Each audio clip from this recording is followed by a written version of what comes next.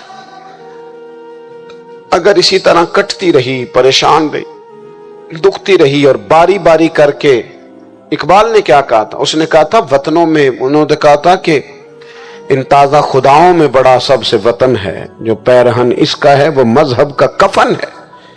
تو اقبال ہم کیا کریں؟ کہنے لگے بازو تیرا توحید کی قوت سے قوی ہے، اسلام تیرا دیس ہے، کیونکہ تو مصطفی ہے۔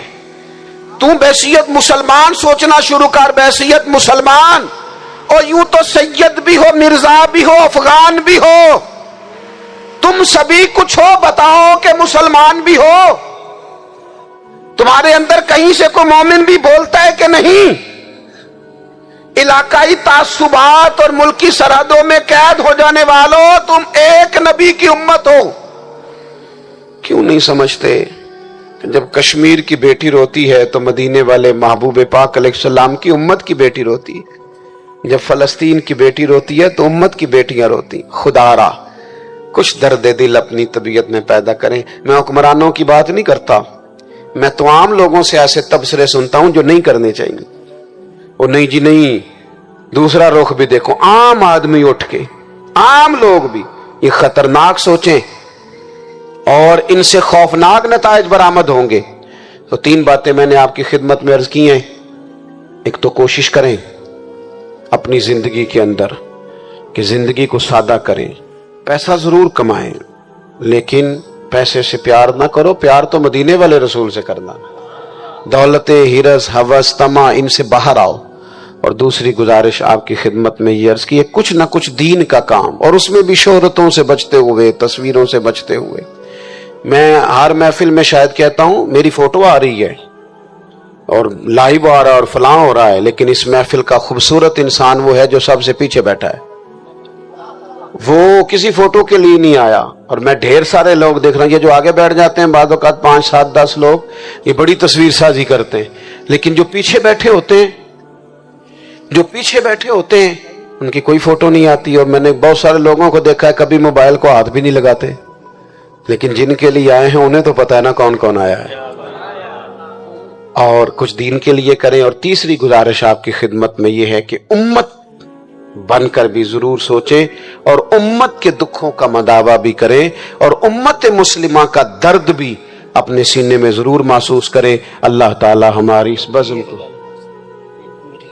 یہ ایک بات اور سن لیں جی، نبی پاک علیہ الصلوۃ والسلام نے ارشاد فرمایا، لائیں جی، حضور سید عالم علیہ الصلوۃ والسلام نے ارشاد فرمایا کہ جب تک بندہ اللہ کے بندوں کی مدد میں رہتا ہے نا، اللہ بھی اس کی مدد کرتا رہتا ہے۔ یعنی اگر آپ امت کے لیے سوچتے ہیں، کوئی امت کے لیے فکر پیدا کرتے ہیں، کچھ امت کی سوچیں لاتے ہیں، تو اللہ بھی مدد فرمائے گا۔